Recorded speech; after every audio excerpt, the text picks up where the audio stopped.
We are less than 2 days away from our next opportunity to launch the Space Launch System rocket and Orion spacecraft on a flight test beyond the moon. Welcome to NASA's status briefing for Artemis 1. I'm Rachel Kraft with NASA's Office of Communications. The mission management team met earlier today to review the status of preparations for the mission.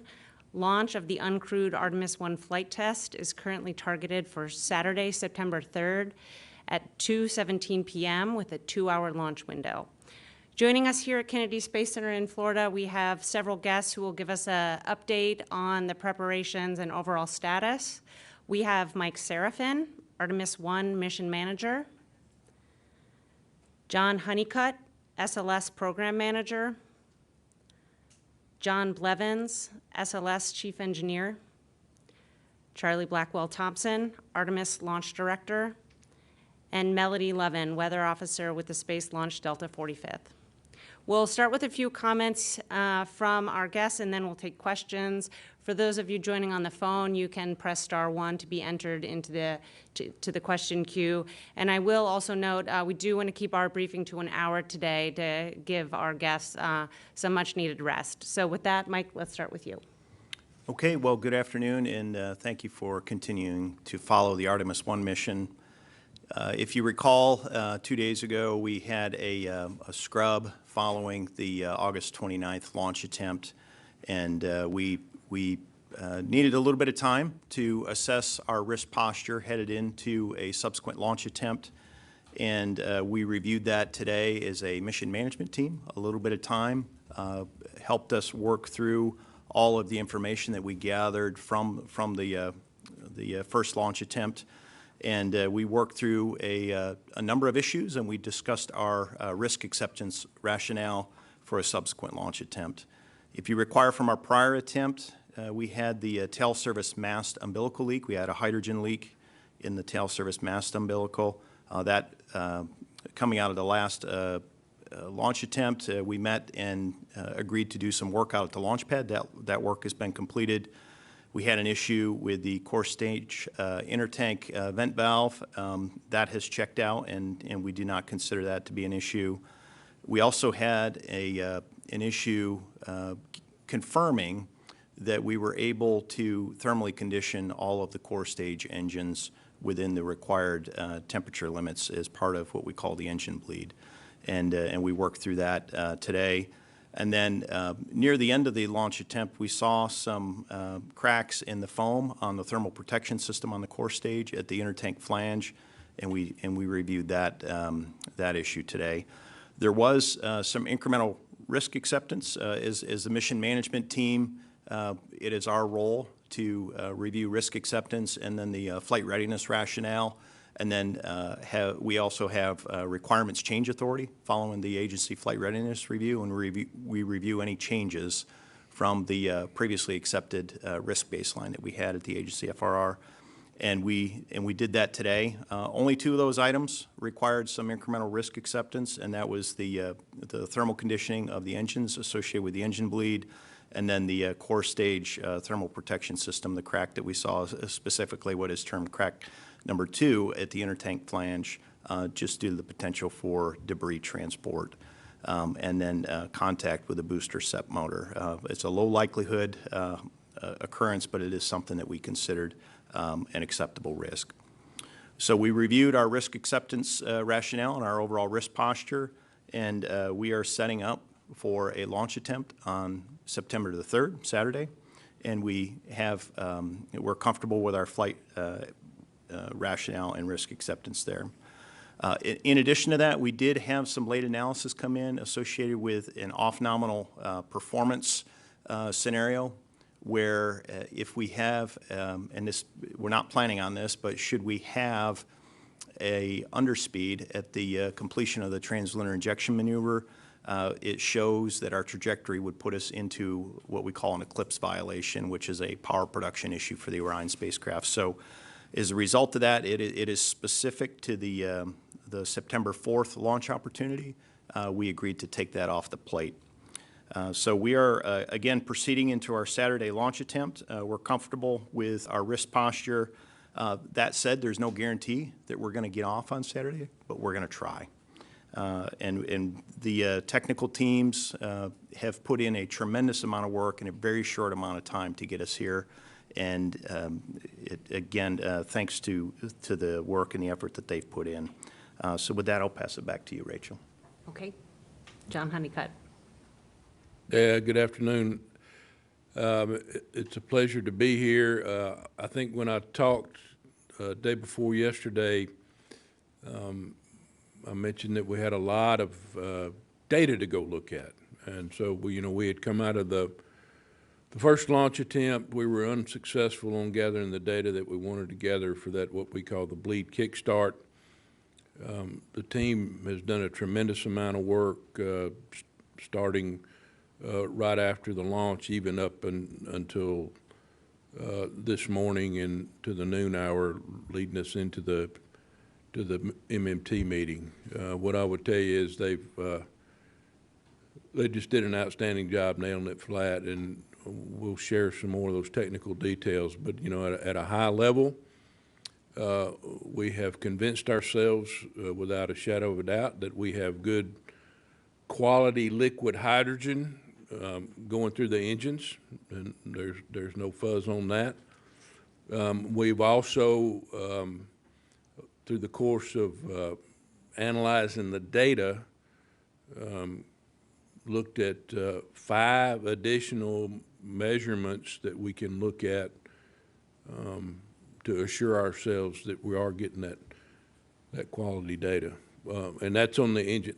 That's on the engine side, and then on the core stage side, we were able to go back and verify that the core stage is providing the amount of hydrogen and the quality of hydrogen to all 4 engines. And so I'll turn it, I say Dr. Blevins and his technical team just did an outstanding job working through that, and we'll share some of those details, I'm sure, as we get to the questions. Okay. John Blevins. Yeah, I'll just add that we do have an outstanding team, and they did look at the data. We had some things we were looking for in Launch Attempt 1 that were combined with what we expected to do in a wet dress, and so we had some sensors that didn't tell us what we thought we would do, and we did the right thing by standing down with that uncertainty on Monday. But we have confirmed that we did have good flow through those engines. We know we can chill those engines we're ready to proceed that way to launch. You know, the SLS team does a lot of other things, and as Mike mentioned, we brought some other things. We inspect the vehicle. We brought the concerns we had over any TPS, as minimal as they are forward, and we've analyzed, and the teams are ready to support launch attempts on Saturday. Okay, thank you. Charlie? Well, good evening, everyone. It's great to be back here talking to you about our preparations for Launch Countdown. I think we met and talked just a couple days ago, and when we had our last press conference on Tuesday, we had finished up our safing and securing out at the pad, and we were getting ready to send the access stand out so that we could begin work on the LH2 TSMU purge can, where we detected that leak during our tanking operations. That work is all behind us. We finished up the work. We were able to find what we believe is the source of the leak and correct that. And that purge can's been put back together. We have leak tested it at ambient conditions and also done some flow-through tests with our HAZGAS system, and we believe we're in a good configuration for the next loading attempt. We also went back based on what we saw during the, and working with John's team, looking at any countdown enhancements that we might need to make. We have made a couple of changes as we prepare for this next loading operation. And really what that means is that we're going to start our LH2 chill down, the facility side of the chill down, right around the same time that we begin our LOX chill down. So that'll allow us to begin that kickstart bleed a little bit earlier, and we'll pick up that kickstart because I know I'll probably get a question about when that is, and we'll start that just about 8 o'clock on Saturday morning. So we've made a couple of changes to the countdown. Our teams have been very busy in Firing Room 3 running against the model. We finished up 2 days of that testing to make sure that we had our procedures all down and ready to go. It didn't require any software changes. It was just the procedures that we go through, but we also want to make sure that we have those ready to go. And everything right now is on track. We have remained in launch countdown. I know some folks think that, you know, launch countdown, it starts 2 days prior. Sometimes when we're in a scrub, we stay in launch countdown, and that's what we have done this particular time. We've been in originally in a 96-hour scrub. Of course, we added a day on to go do this purge can work. And we've also taken replenishment of both LOX and hydrogen. Both tanks are topped off, which is great. And so we are on track to support our 0557 tanking operations on Saturday morning, setting us up, as Mike said, for that 217 window open. Okay, thank you. And Melody? All right, good evening, everyone. You got to me a little faster than I thought. Anyway, as I was walking over here, I noticed a lot of anvils kind of streaming in from the west coast, and I even saw some mammatus clouds out there. So let's go ahead and look at satellite and see what's going on. So basically, right now, we actually do have offshore flow, meaning flow out of the west coast, or generally a westerly flow. And you can see a lot of thunderstorms popping up across the interior portion of the state at this point in time. They are spreading east, but I actually just looked at radar. You're looking at infrared satellite here. Radar is different. But in general, the showers themselves are staying across the interior portion, not getting close to the Cape at this point in time, but you can see a lot of anvil from a lot of those showers and thunderstorms. But anyway, this pattern that we have today is actually going to be transitioning into more of an onshore flow regime as we get into tomorrow, and that is mainly due to the fact that we'll have a ridge that's building across the state of Florida. And what it will do is deliver easterly flow, and that easterly flow will stay intact for several days.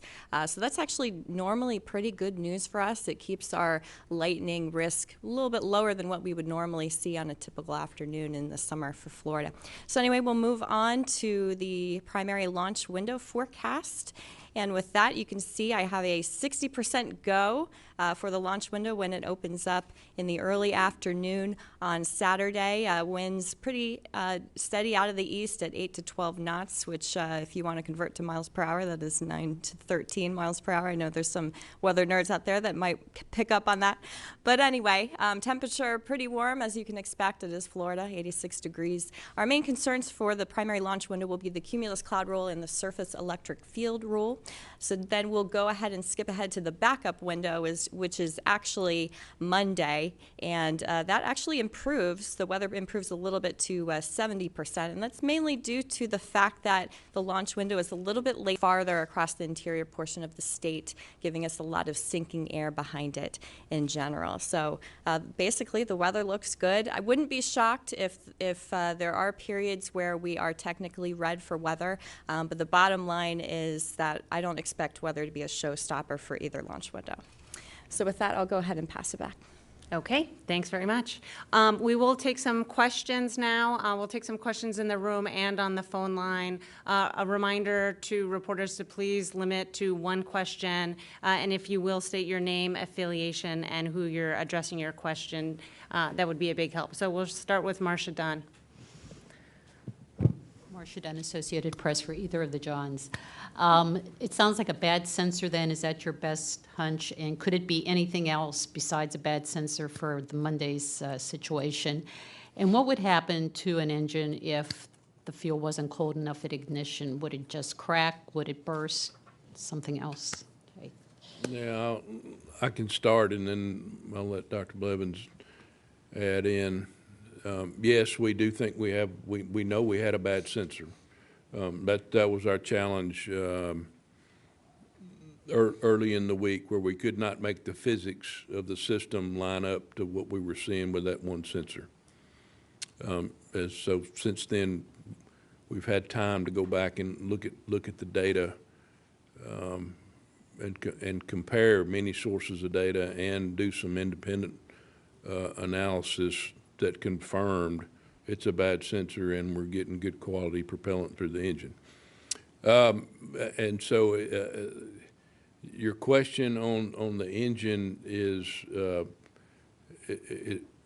there's a lot of things that we do on the engine to monitor the engine to make sure that it's operating the way we want to see it, through operational flight instrumentation, as well as we have what we call an advanced health monitoring system that is on each engine that is designed primarily to look at vibrations and that sort of thing on the engine and pick those up as an early warning. And so, John, I'll let you add more there. Yeah, let me follow up. The problem in part with the sensor is during ranges of temperature, it gave us the right slopes. It seemed to work fine, and then it did not give us an indication that we expected at the very cold temperature. So it really was an interesting signal, and that's part of the pause. It didn't just fail off scale or anything. So, but John is right. It is conclusive that that sensor was not a witness for what we were looking for. It's absolutely true. On the engine side, we do have advanced health monitoring. The reason we chill the engines for numerous reasons, but the primary one is for the high-pressure turbopump bearing. And that high-pressure turbopump bearing doesn't have to be all the way as cold as the liquid, but it's got to be cold. And if we know the liquid is going through, then we know it's about that temperature, and that gives us margin to that problem. And if it starts up and it's not cold, then it can skid. Ultimately, that causes excess wear on startup. That would manifest potentially as a shutdown during flight. It would be a red line. It wouldn't be, I'm not sure how you characterized it, but it wouldn't be an uncontained failure generally for that particular issue. I mean, but as John said, we have advanced health monitoring on the engines for a reason. These are high performance, really the highest horsepower per mass device that has ever been built. And so we need that health monitoring, and there's numerous things that we're looking for when we do that. So, but the sensor was bad, and in this case, what we're protecting against is a bearing skidding on startup and causing excessive wear. Bill Harwood. Yeah, hi, Bill Harwood, CBS. One question, Rachel, but it's got 2 or 3 parts, so sorry about that. No, it's pretty straightforward. What gets masked? I'm assuming you have to mask out the suspect's sensor, but where in the software do you tell it this is okay to start an engine, this is not okay to start the engine, and where would that occur? Is that before terminal count, or would it be at ALS transition? You know, how does that work? And what, I guess another way of asking that question is, what tells the computers that the engines are at the right temperature to start? I mean, how is it knowing it's at that 420 degrees John mentioned yesterday to be able to press ahead with start? I'll go ahead and Yeah, take this go one. ahead. You go ahead. So first of all, the protection for the engine is not, this sensor was never intended to be used as an LCC or for this purpose. It is not part of ALS. It is not part of the startup protection. Ultimately, the reason we use this sensor is to get an initial indication of cold fluid. We did combine this launch attempt 1 with an objective we did not achieve in wet dress, and that's why we had more verification work to do. We were going to do that verification early in launch attempt 1. This sensor failure prevented that verification, and that's why we had to go to subsequent measurements. And we were able to achieve that really only because we were in these conditions for a long time with fully tanked and flow through the engines. If we wouldn't have done that, we wouldn't be able to verify all that we could to verify that it was liquid and that it was a bad sensor.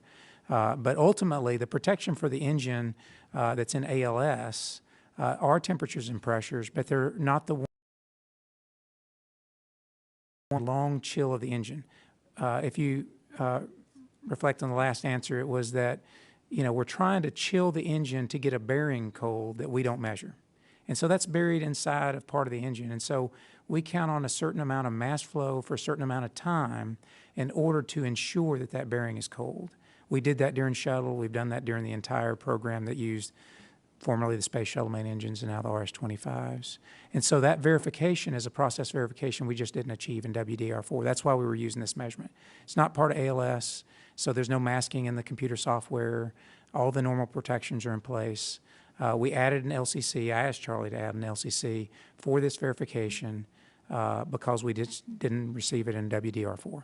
That's ultimately what this measurement is. It was never really intended for the purpose we ended up using it for.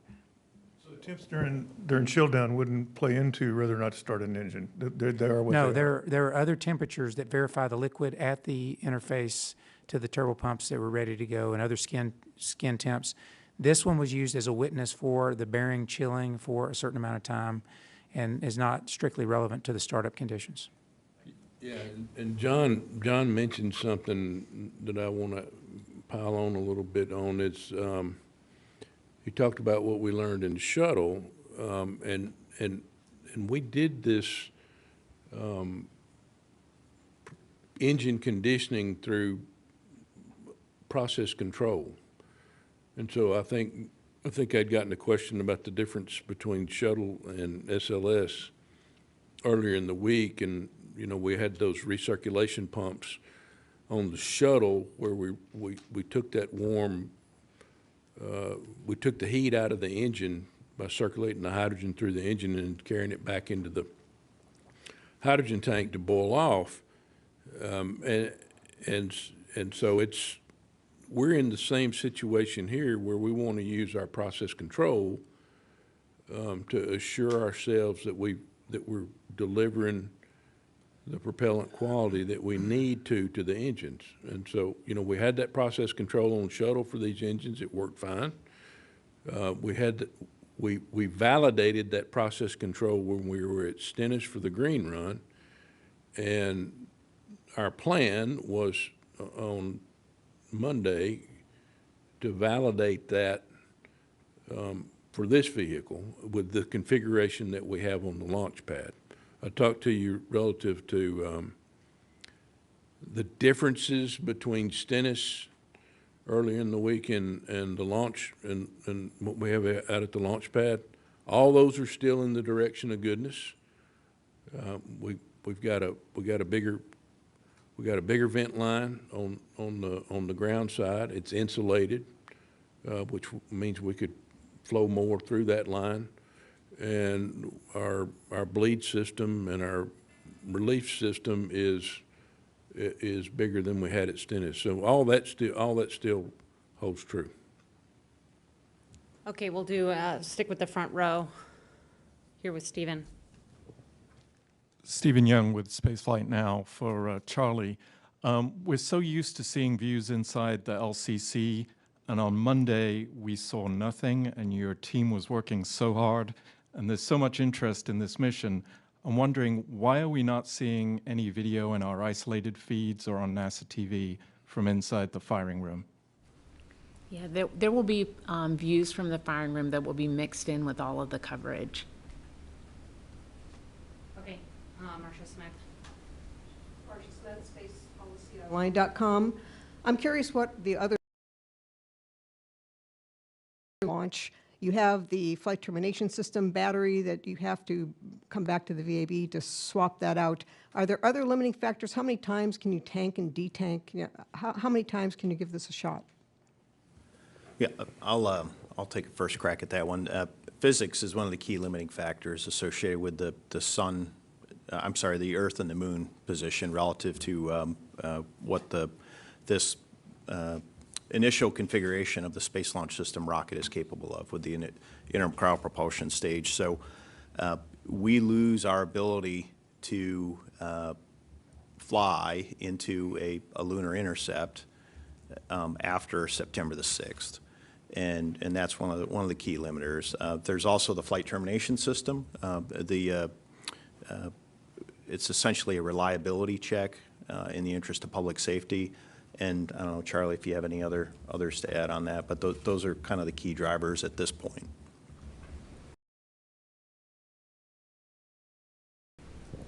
Not infinitely. We track those, and we're a ways away from those limits. Okay, Stephen, and then we'll go to Irene. Stephen Clark, Spaceflight Now. Just so I understand, on WDR4 back on the 20th of June, ALS cut the count down at 29 seconds for when it realized the engines were not thermally conditioned for flight. If the engines are not at the proper temperature on Monday, this sensor notwithstanding, ALS would still cut the count. There's no risk of igniting an engine at the wrong temperature. Is that a proper understanding? Yeah, that's correct. I want to make sure you understand. ALS is checking the temperature, pressure, and many other parameters at that moment. The whole point of the sensor that we use, which we would have just verified process, as John talked about, is to get time at temperature for that one part, and now we've confirmed that through other means. So the engine will not start unless we hit the engine start box. ALS will shut it down. And are you actually masking that? No, sensor? we are not masking anything in ALS. No, we're not masking what we're measuring. That sensor is an engineering sensor for engineering data. It is not a flight. It's not OFI. It's not a flight instrument. Okay, and we'll go to the second row to Irene Klotz, and then we'll take a few from the phone. Thanks. Irene Klotz with Aviation Week, maybe for whomever. Do you think that starting the kickstart procedure early will give you a reading that the sensor is now working, even though it's just an engineering sensor?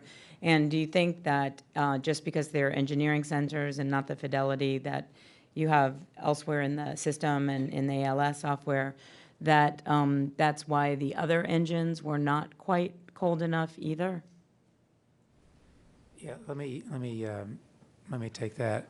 No matter what that sensor does, I've learned a lot about the flow process, which is what you do at WDR4, and we ended up unfortunately doing that somewhat on Monday. And we stayed at condition for a while, and we flowed not just through all four engines, but even through just the one that we were slightly more concerned about. And so whatever that sensor does, I have lots of supporting evidence that's much higher fidelity from the engine itself on that chill process. Starting it earlier certainly makes me happy because I'll get an indication earlier in the day that the engine's looking good.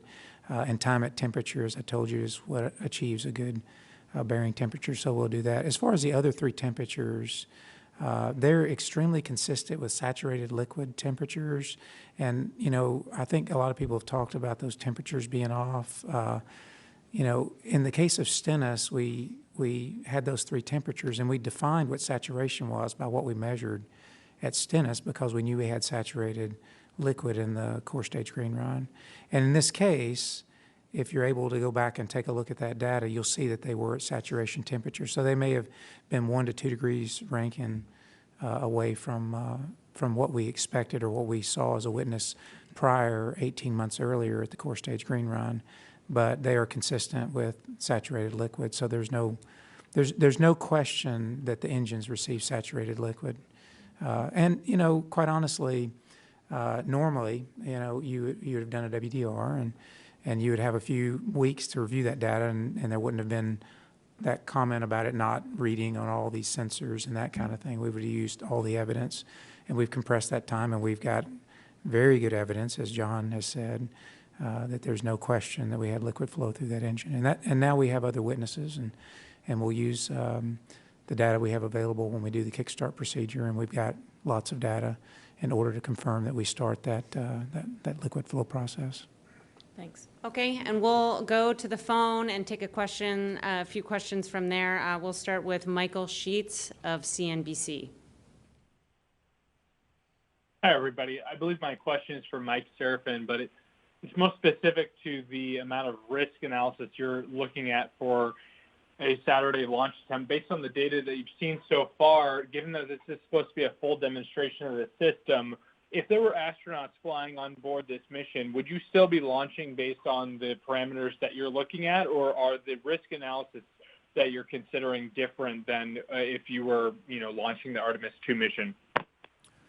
Yeah, Michael, that's not an easy question to answer because again, Artemis 1 is the first test flight in a series of increasingly complex missions, and the next mission is intentionally, Artemis 2 is intentionally our crewed flight test. So Artemis 1, we are buying down the risk associated with crewed flight on the next mission, specifically reentry of the vehicle at lunar reentry conditions. In order to get there, we have to set up those initial conditions using the performance of the rocket by getting it to the lunar reentry conditions. The rocket has to deliver us to the point of translunar injection. We want to shake down the spacecraft through flying out through the Van Allen radiation belts, the orbital debris field, and operate it in the deep space environment. Those are all things that we have to do with crew on board on the very next mission. And we know that there's risk involved with this first mission, but in terms of the incremental risks that we dispositioned today at the mission management team, it was a marginal increase in risk, and we are clearly ready to fly on Saturday with an understanding of what that risk is. We would have a very similar discussion on Artemis 2 if we had any of the conditions that we're seeing on this flight, and we would make an appropriate decision. So it's a hard question to answer because it presumes that we are successful on Artemis 1, and there's a non-zero chance that we will find something on Artemis 1 that will cause us to reassess our risk posture on a crewed flight. We'll stick with questions on the phone, and we'll take our next question from Lauren Grush with Bloomberg. Hi, thank you for taking my question. So correct me if I'm wrong, but it sounds like the sensor that caused all the drama is separate from the critical sensors and other data inputs the engine computers use to know that they're in the right launch configuration. So why do you need that sensor at all? And was there an option during the countdown to cross-check against those engine sensors and inputs? Or are you saying that there wasn't enough time to do that? Thanks. Yeah, that's a good question. We do not need this sensor for flight. The sensor was set up to be engineering information for a chill-down confirmation process. And what we're trying to do is make sure that we have cold liquid for a certain amount of time, just like we did on shuttle, to infer that the rest of the hardware is cold, and that's what we're trying to do, is just chill that down. That's why we call it the chill process. This sensor is not used for that time. Those sensors were deadheaded that you would use at that particular time and were not appropriate references for us. In fact, that's not what we're using to confirm that we had liquid flow through the engine per se. And so, you know, that it was an engineering analysis where we combined the wet dress with a launch attempt, and we were unable to confirm that chill process, and that's what stopped us. Yeah, and John, let me add a point here. We had a plan going into the August 29th launch attempt, and it used these sensors to help confirm the proper thermal conditioning of the engines. We had trained that plan, and then we ran into other issues. We ran into a leak at the tail service mast umbilical, and then we had a vent valve that was not operating properly. So we were off the script in terms of the normal tanking operation, and the team did a fantastic job working through the managing of a hazardous condition.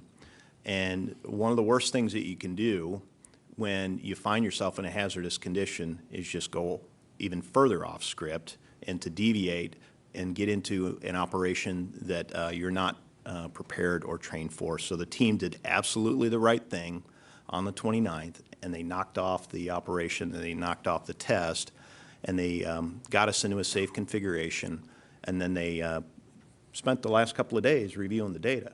And that was absolutely the right thing to go do. 2020 hindsight, these particular sensors, we know aren't the best cue to work off of. And, you know, we've reassessed the plan, and we have a great plan moving forward. We understand the risk posture associated with getting the engines thermally conditioned. And the team was asked today very specifically, are you ready to go load the vehicle with this earlier tanking and earlier bleed flow operation? And the answer was absolutely yes. So I don't know, Charlie, if you have anything to add to that one. No. Okay.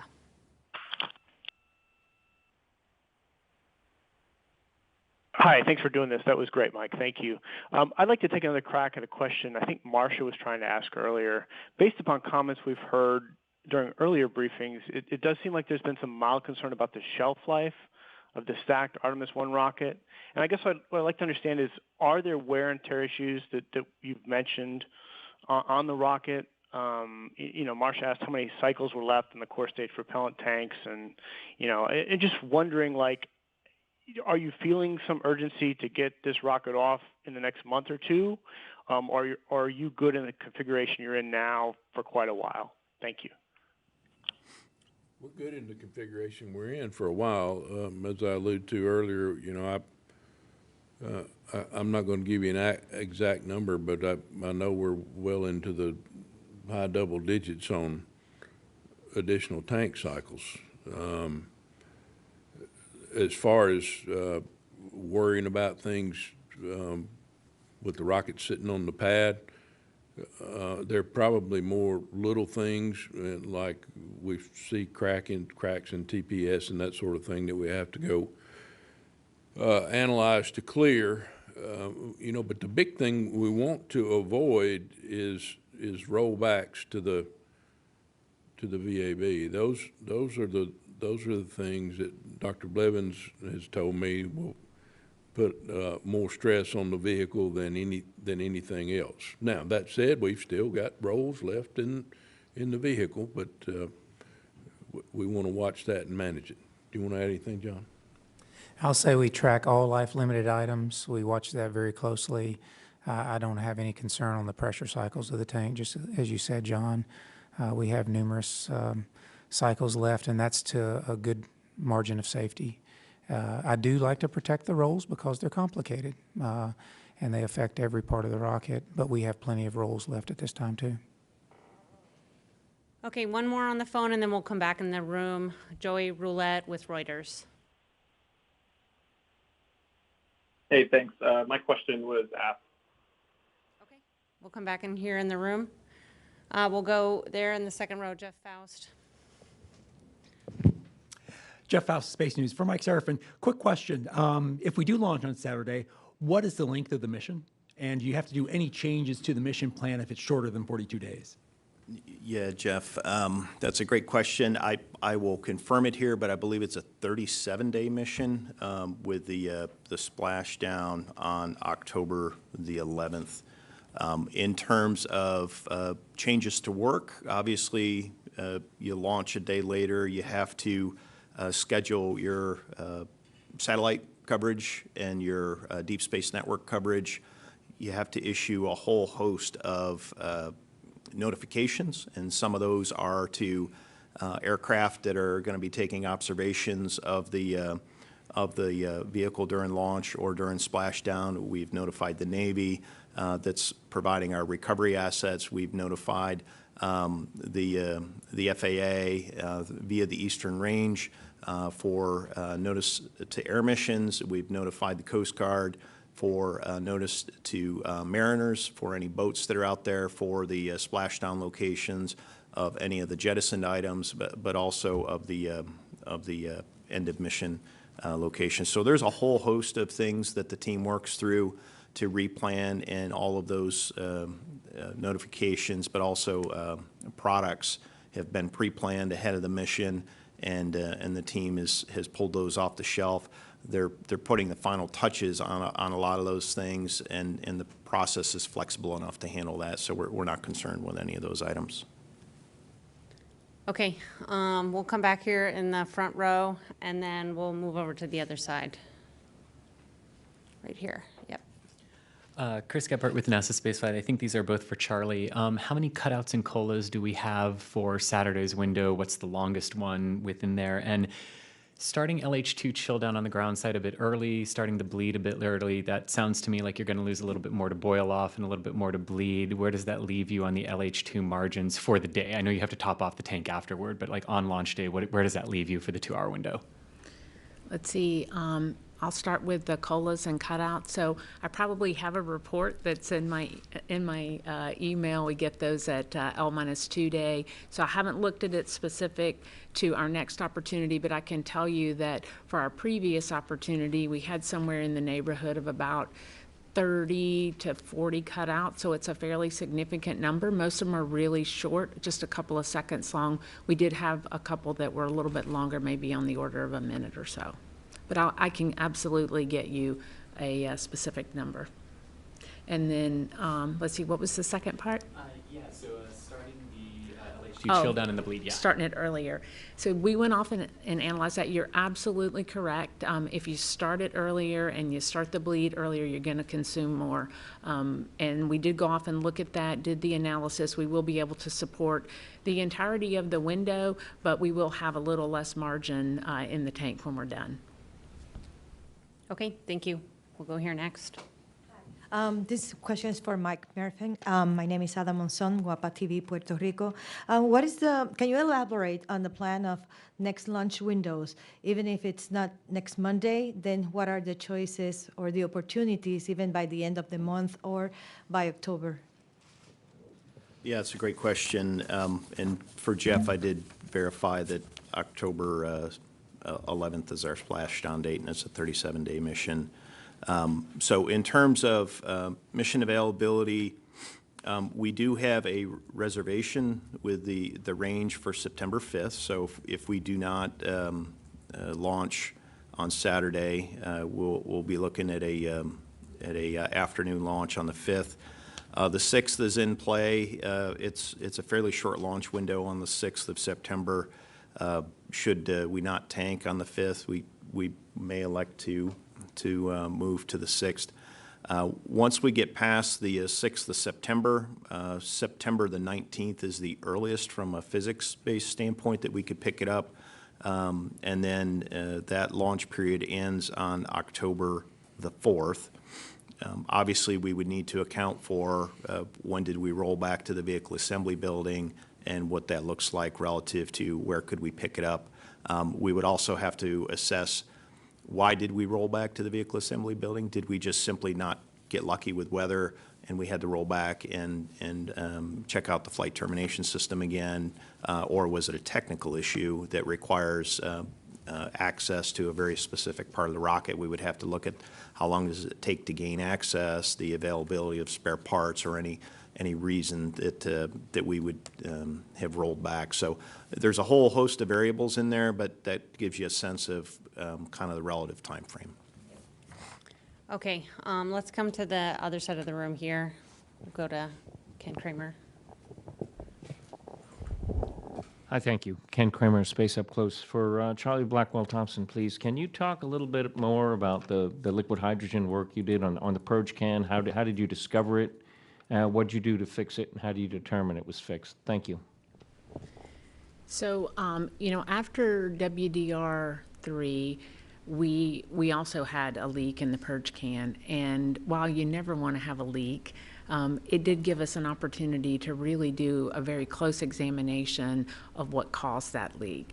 And so we learned a lot from that, and we learned what are all the things that you want to go check. And we took some very specific actions after WDR3. You may recall we were setting up very similar to what we did over the last day or so out at the pad. We were getting the access in place, and then we made a decision to roll back because we wanted to go allow the GN2 production plant to make the upgrades. And so we went back to the VAB and opened up the purge can. We looked at all of the penetrations that go into that can, the soft goods associated with it, looked at the gaskets, looked at the flanges, checked all the torques, and found that there was some relaxation in the torques on the flange, and we ended up retorquing them. We made a couple of changes to the drain assist purge. You may remember seeing the pictures. It was kind of a cantilevered, arrangement into the back of the can, so it kind of put a load on there. We ended up changing that, and anyway, we came back out for WDR4. We saw good performance in the purge can. We obviously picked up the 4-inch QD leak, so that presented a different challenge for the team to go take on. But what we saw during launch attempt 1 is we saw a similar signature. We had hydrogen concentration increasing. It was fine during slow fill. It was as we got into the higher pressures and saw more flow across that interface. We were able to manage our way through it. The team was able to vary the flow rates and stay within the specifications. But certainly we saw it reoccur during drain and recognized that we needed to go take a closer look at what was causing this. So as I said, we went back into the purge can out at the pad because we'd had the opportunity after WDR3 to come up with, here's the 3 or 4 or 5 things you need to go look at. We went and checked all those same things again, and what we found is in that 8-inch, in the purge can and in the 8-inch QD, there is a pressure sense line there. It's a penetration into the can and into the 8-inch there. And what happened is we found that loose, and we found that loose. So we changed out the seal around that pressure sense line. We retorqued it, and we believe that is most likely the leak source. We checked the flange, the torques on the flange, everything was nominal. We did an inspection of the gasket, it was nominal, and we checked every other fitting there, and everything was found to be nominal. So finding that one item loose, we feel that that's most likely the cause. Now, as we've talked before, we did ambient leak checks, and afterwards, after we put it all back together, and we didn't find anything, but until you hit it with cryo, you really don't know for sure. So. Do you know why it was loose? No, I mean, I have to believe that it was something that's happened between when it was checked in the VAB and at the pad. So it could be from roll or from something else, but no, I don't know for certain what caused it to become loose.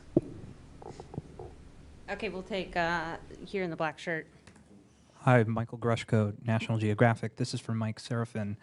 Following up on Michael Sheets' question earlier. Earlier in the week, you gave an assessment that there was a 1 in 125 risk of loss of Orion based on all phases of flight. Now you've added 2 incremental risk acceptances to the mix, the foam and then the engine conditioning. Do you have an updated number, and if so, what is it? We don't have an updated number. What I would say is there was no appreciable increase in risk. There was a delta risk acceptance because we know we have a crack in the foam. We have a nonconformance at the intertank flange area. We know its location. We know the approximate size, and there's a small likelihood that it could be liberated during launch, follow a very specific trajectory, and hit one specific location on a booster that could cause a problem. The likelihood of that is very low. In addition to that, as we talked with the engine bleed, the thermal conditioning, it really comes down to the fact that we haven't demonstrated it previously. We have a high confidence that we can get through this, given the indications that Dr. Blevins and John Honeycutt talked earlier. The team has more insight given where we are. We've trained it. We have a more robust plan than we had going into the launch attempt on the 29th. In terms of what that means to 1 in 125, does it change that number? Probably if you go way out in terms of decimal points, but there's no appreciable increase in risk. But we do talk about those types of things to ensure that we understand exactly what we're getting ourselves into before we commit the vehicle to flight. And next, we'll go with Kenneth Chang, and then we'll take a few more from the phone. Hi, Ken Chang from New York Times for John Honeycutt, John Blevins. Could you explain in a little more detail what was the issue with the vent valve on Monday and how you're confident it's not an issue going forward? Thank you. Yeah, so we did not have an issue with the vent valve. The vent valve is in the system where we had the leak. So the vent valve was inside of the intertank.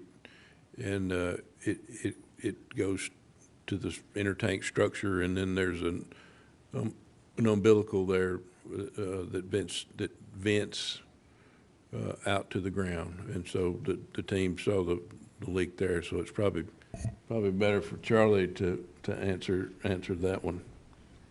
Yeah, so I think John described it really well. So this is part of the hydrogen tank vent system.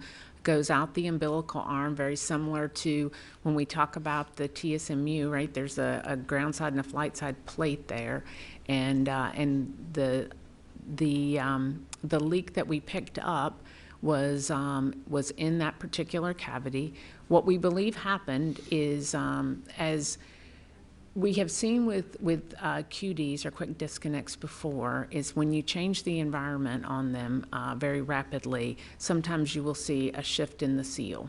That's actually one of our troubleshooting steps that we do when we see a leak. Is we'll let the QD warm up, and then we will allow flow back across it to see if we can get it to seat. So what had happened in the particular situation that we saw with that is we had gone all the way through our loading. Everything was fine. We had nominal performance in that QD cavity, no issues at all. But when we got into the troubleshooting of the bleed issue, that QD warmed up. We had not had, we'd had the vent valve closed, so you're not really venting through that area, and you got it warmed up for quite an amount of time. And then when we opened it and we exposed it to a very rapid change in environment, both temperature and pressure, that's when we picked up the leak there. And as a matter of course, as we went through the drain operations a little bit later, and you saw, the QD chill down, you actually saw nominal, the leak kind of sealed itself. So that's why we have confidence going into our next tanking operation. Again, we've seen this in the past where you've had rapid change in temperature and pressure. Sometimes you'll see some change in the seal, and that's what we believe caused the issue that we had on our launch temp 1. Okay, we'll take a few from the phone. We'll go to Marina Corin with The Atlantic. Hi, I'm Marina Corin with The Atlantic. A question for Mike Sarafin. A few days before the first launch attempt, you said that if you couldn't successfully demonstrate the thermal conditioning of the engines, you wouldn't be launching that day. Now that you're confident that you'll be able to do that on Saturday, what else is on the table, something of a similar nature that you haven't tested yet that you can say today could be another showstopper? That's a good question, Marina. Certainly, we have nearly 500 launch commit criteria, and 489 launch 489 launch commit criteria. Any one of which affects our overall risk posture headed into the launch attempt. So this was one particular situation that coming out the engine thermal conditioning was one particular and very unique situation that we carried out of the agency flight readiness review as a known first-time demonstration in the launch countdown. Unlike the other launch commit criteria, we just knew that this was something that we had to do successfully for the first time.